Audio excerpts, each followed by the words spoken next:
بسم الله الرحمن الرحيم.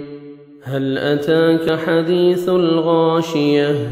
وجوه يومئذ خاشعة عاملة ناصبة تصلى نارا حامية تسقى من عين آنية ليس لهم طعام إلا من ضريع لا يسمن ولا يغني من جوع.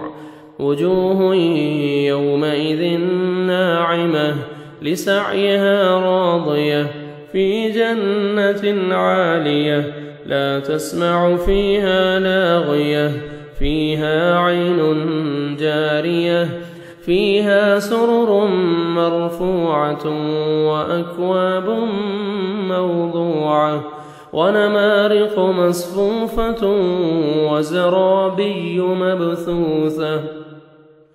أفلا ينظرون إلى الإبل كيف خلقت وإلى السماء كيف رفعت وإلى الجبال كيف نصبت وإلى الأرض كيف سطحت.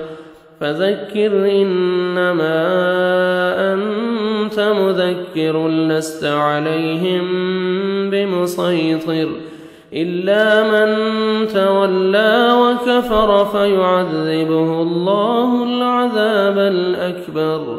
إن إلينا إيابهم ثم إن علينا حسابهم.